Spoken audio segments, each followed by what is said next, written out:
हरिओम. योगदास श्री जयगणेश जोशी यांनी निरूपण केलेले निर्वाण उपनिषद मंत्र क्रमांक 56 अमृत कल्लोलानंद क्रिया. जशी अमृत सरिता निनाद करत वाहत असते तशी त्याची क्रिया असते. माणसाचे मन मोकळे असले तरी तो कसा स्वच्छंदी असतो पहा.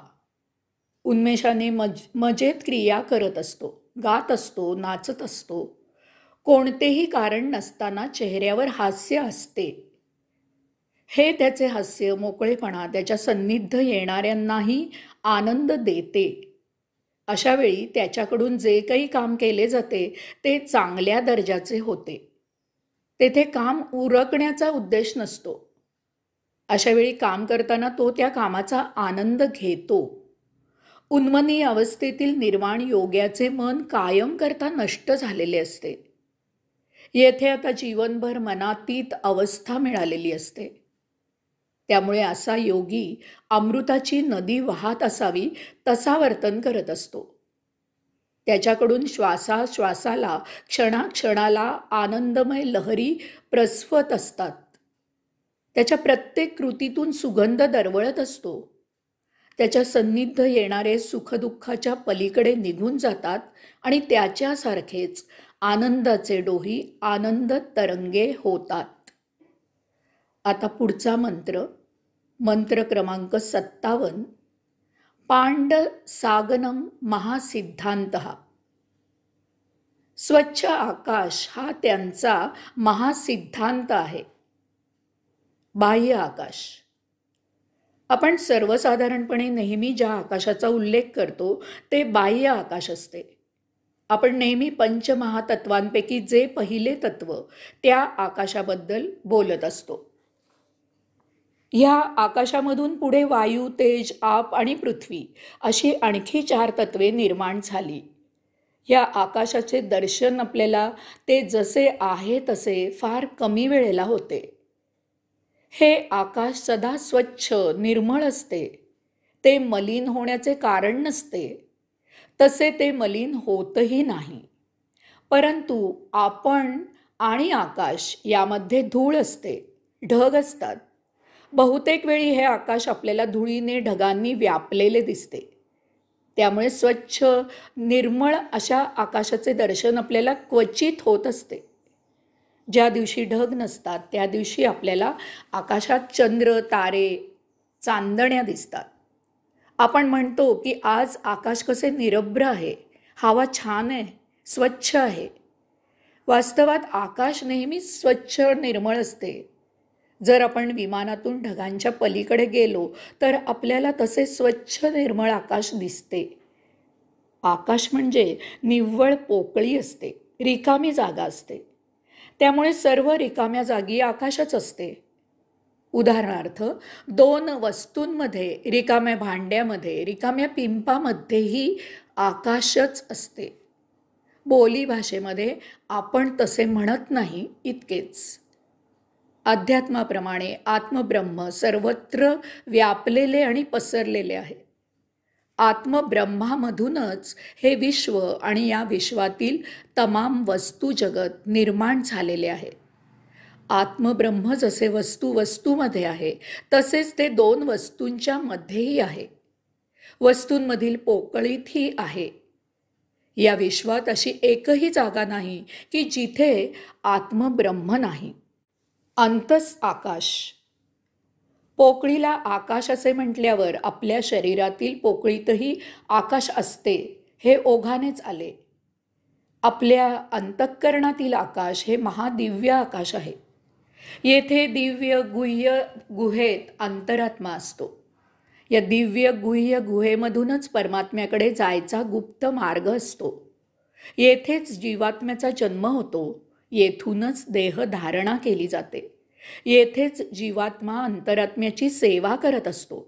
येथेच श्वासाच्या माध्यमातून परमात्म्याकडून आलेला प्राणवायूचा प्रसाद अंतरात्म्याकडून ग्रहण केला जातो. येथेच अनाहत चक्र असते. त्यात अनाहत नाद ब्रह्म अव्याहत सुरू असतो.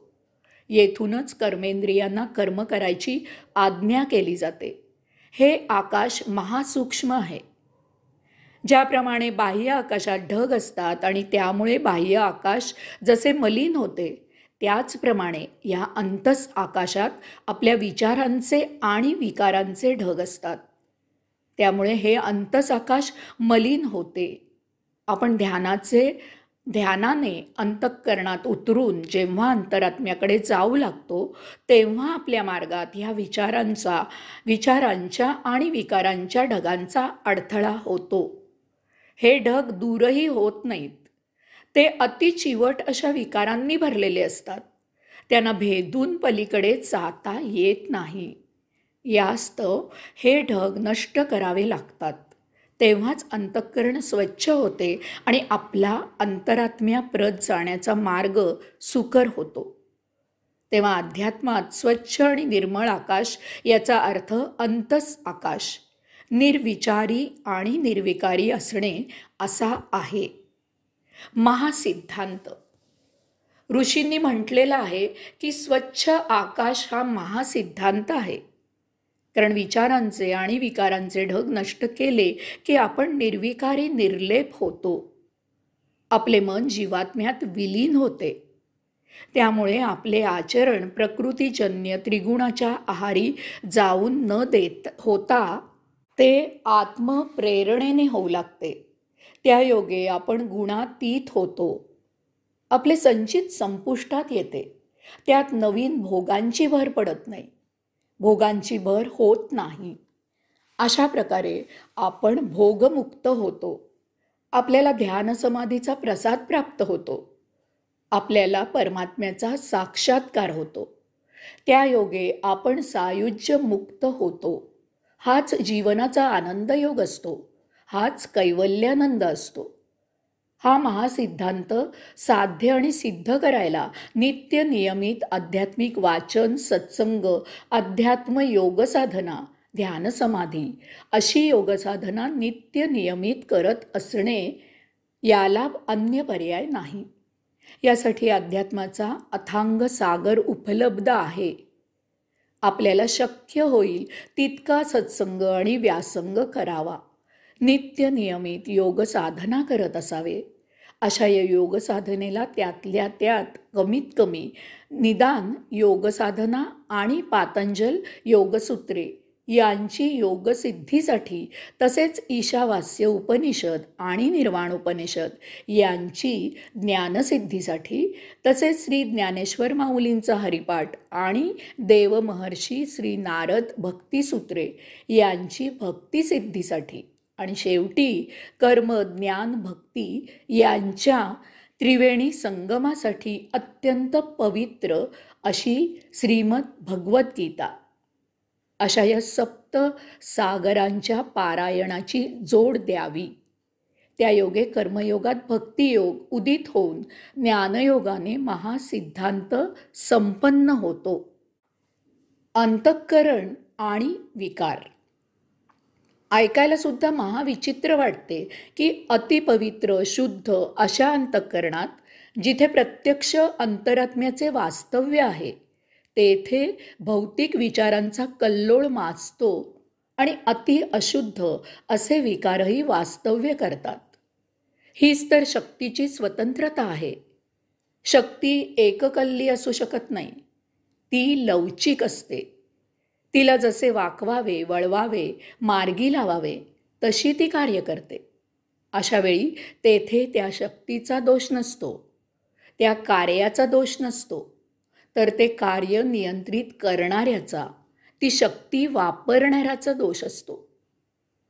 यामुळे जेथे सुख आहे तेथे दुःख येऊ शकते. जेथे सज्जन असतात तेथे दुर्जन असू शकतात. जेथे देव आहेत तेथे दानव असू शकतात. मानवाने अणुशक्ती शोधली. तिचा उपयोग करून वीज निर्माण करायची की बॉम्ब करून विध्वंस करायचा, हा प्रश्न ती शक्ती वापरणाऱ्याचा आहे. अग्नीने ऊब घ्यायची, अन्न शिजवायचे की त्यामुळे निर्माण होणाऱ्या धुरात नाक खुपसायचे, हा ज्याचा त्याचा प्रश्न आहे. मेंदूच्या विचारांच्या आविष्कारातून निर्माण होणाऱ्या मानसिक शक्तीचा उपयोग जीवात्म्याला सबळ करण्यासाठी करायचा की देहादी इंद्रियांचे विकार वाढवायला करायचा, हा ज्याचा त्याचा प्रश्न आहे. यासाठीच पुढील सूत्र आहे. हरिओम.